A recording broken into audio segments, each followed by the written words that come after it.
Dr. Ranganathan. Yeah, good evening, Rahul. That was a fantastic discussion, but I have to start by saying that the government control of Hindu temples is the modern day pillaging and loot. And you could earlier blame Khilji for it or invaders for it. But today, I'm afraid the invaders and those who are pillaging and looting the Hindu temples are actually Hindu. Now, let me put forth 3 or 4 points, but before that, I must congratulate Sai Deepak for a complete demolition, and I'm sure Mr. Hegde won't mind because he was really ill-prepared. All his points have been sufficiently answered, more than that, in fact. But let me add to that a couple of more points. You know, when Mr. Hegde rightfully, proudly says, like all of us should do, that we are a secular state. What business does a secular state, a secular government have meddling in religion or the other way around? Now, when he says that the state is removing the discrimination that is present in Hinduism through its control, would he also like the state to say that in Christianity, in Catholic, you should have women as priests? But that doesn't happen, does it? Would he also like to say that why was it that the Kerala High Court threw out a petition that said women should be allowed in the sanctum sanctorum of all mosques?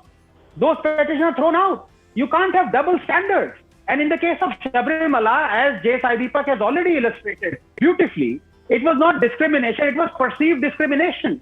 There are temples where Hindu men are not allowed. This was a different case altogether, and this is just one Sabrimala temple. But more than, above and beyond that, I mean, we are having a wonderful discussion. This is not some, I don't have any anger towards anyone. It's a wonderful discussion, and I'm enjoying it because we have 2 lawyers here. Rahul, you and I are outsiders who are enjoying this, but I have to say this, that, for 50 years, since 1959, when the Congress government overturned the Supreme Court judgment and brought in the endowment, first of all, as Sai Deepak rightly put it, yes, the government wants to control all religions, but look at the extent of it. The Endowments Act is absolutely not comparable to SGPC Act, as Sai Deepak has already said. I mean, is the Jama Masjid controlled by the government? No, it's not. There are 100,000 Hindu temples that are directly controlled. If you look at Somnath, for example, Rahul, Somnath Board of Trustees, 4 are appointed by the state government, 4 are appointed by the central government. The Hindus have no say at all. Right now, Prime Minister is the executive, the Board of Trustees. Then you have Mr. Amit Shah, Mr. L.K. Advani. They're all politicians. They've all got in through government appointments. Where are the Hindus? They are the people who are running these temples. The Tirupati is one of the richest temples in the world. And, when Mr. Hegde rightfully, in his right mind, said that the government's job is to take care of the temple, to preserve it.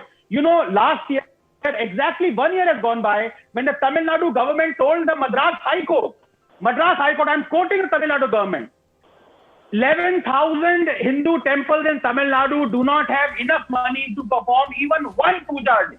That's it. Do you know if Tirupati was let loose by the government control, it has the money that is equivalent to the GDP of a small country. Tirupati alone can give money to at least these 11,000 temples so they can actually at least run. The priests can be given money. So there is discrimination. Nobody is doubting it. But again, I come back to this. When the Congress could overturn a 1959 Supreme Court judgment and for 40 years it controlled the temple, okay, you can blame the Congress. But for the last 7 years, you don't have the Congress doing. We have BJP, supposedly Hindutva vanguard, Hindu government. What is it doing? If it can overturn the SC Act, the judgment by the Supreme Court, why can it not overturn a Congress overturn of a Supreme Court judgment? That would be helping the Supreme Court, isn't it? That won't be like the Congress that overturned the Shah Bano judgment of Supreme Court. This would be helping the Supreme Court. But no, BJP is controlling even more temples.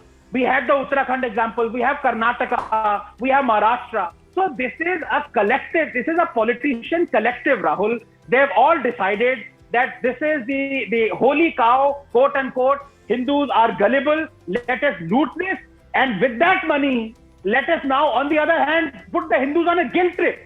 Every time people talk about Hajj subsidy, which incidentally a Supreme Court judgment says should be stopped, the Muslims all immediately say, what about Kumbh Mela? Are bhai, you are looting billions from Hindu temples. Kumbh Mela, the population is 200 million people who attend Kumbh Mela. You don't even want the security state to provide the security for Kumbh Mela. So, there is prejudice and it has to go. This is not justice. Well, and I have an atheist who's saying this. I'll say one thing, Dr. Ranganathan, it's not that Hindus are gullible. We're just not united. That's the problem. We can't articulate for ourselves our rights in a cohesive voice. And that's unfortunately also the project or any attempt to try and unite Hindus across board. That project is also resisted in this country, tooth and nail, by the way, viewers. There are many ways that project is being opposed, even through the Constitution today.